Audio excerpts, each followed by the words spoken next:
Partout dans le monde, on a récemment célébré le 20e anniversaire de la fin de la guerre du Vietnam. L'occasion pour nous, dans un temps plus calme, de regarder la télévision de ce pays communiste qui s'ouvre timidement à une certaine liberté économique. Présentation d'Olivia Delpo.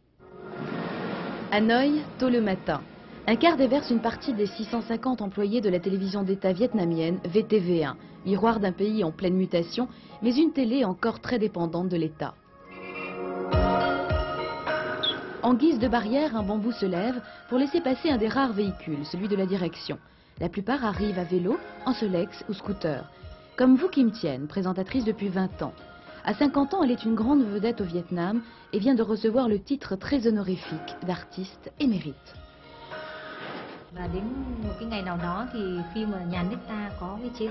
Je n'aurais jamais pensé avoir cette distinction un jour, parce que depuis toujours, j'essaye de faire de mon mieux. Mon souci est de plaire aux téléspectateurs. C'est un but que je poursuis depuis des années. Lorsque l'État a décidé de créer ce titre d'artiste émérite, mes collègues et les téléspectateurs qui ont de la sympathie pour moi m'ont dit que je méritais cette récompense. Voilà, je suis donc une artiste émérite. Je suis speakerine du programme d'information. Je travaille également pour d'autres émissions, par exemple le programme du planning familial. Autrefois, j'ai travaillé pour la télévision des femmes ou sur le programme sécurité proposé par la télé de la police.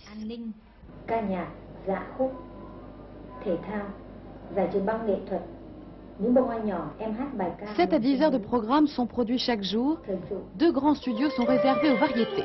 Les Vietnamiens raffolent de ces émissions. Ici, la musique traditionnelle enregistrée en playback, au milieu du brouhaha traditionnel lui aussi.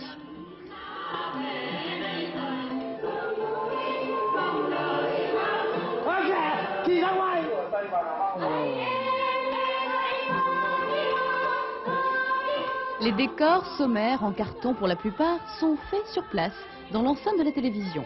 Ici, donc, l'atelier des décorateurs que nous surprenons en pleine séance de réflexion, à moins qu'il ne s'agisse tout simplement de l'heure du thé. Retour en studio pour l'enregistrement du journal en anglais, un journal également diffusé sur VTV4, une expérience menée sur satellite qui propose 1 heure de programme à l'étranger.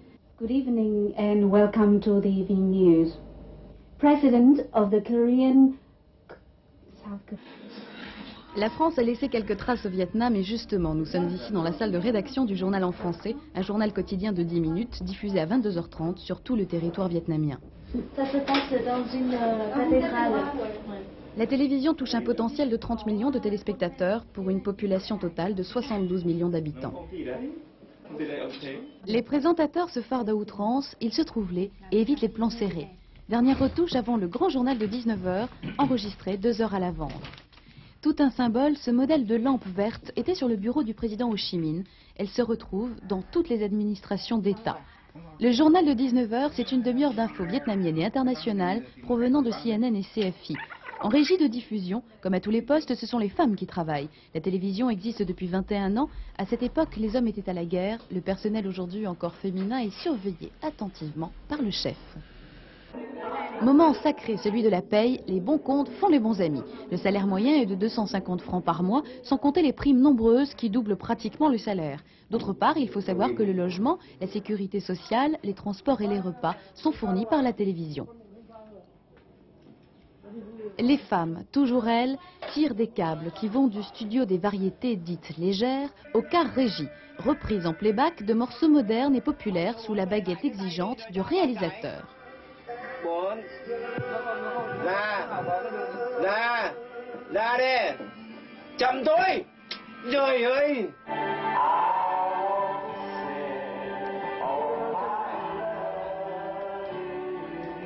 On met en scène des duos représentatifs des aspirations de la jeunesse vietnamienne concernant la mode, la beauté et les loisirs.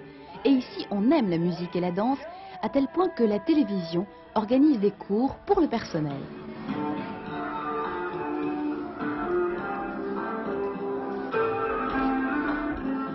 Vu Kim Thien, notre présentatrice vedette, n'a pas beaucoup de temps libre. Chez elle, un poste télé offert par la télévision émet constamment un bruit de fond. La télévision m'a donné cet appartement il y a une bonne dizaine d'années, 10 mètres carrés seulement. J'espère que la télé me donnera bientôt un autre appartement plus grand que celui-là, car celui-ci correspond aux normes des années 80.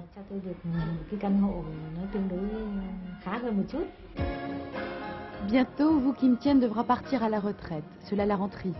En prévision de son départ, elle a passé le concours des réalisateurs de téléfilms et en prépare un. Elle compte faire des films qui traduisent sa pensée et reflètent ce qu'elle aime à la télévision. La sagesse asiatique ne sera pas démentie. Jean-Luc Manot, que pensez-vous de cette télévision hésitante? On a le sentiment que c'est un autre monde et une autre télévision. On a le sentiment que la speakerine, elle dit elle-même qu'elle est speakerine et artiste. On a l'impression qu'elle dit les informations un peu aussi en playback, comme les chanteurs de variété. Artiste émérite. Ouais, émérite.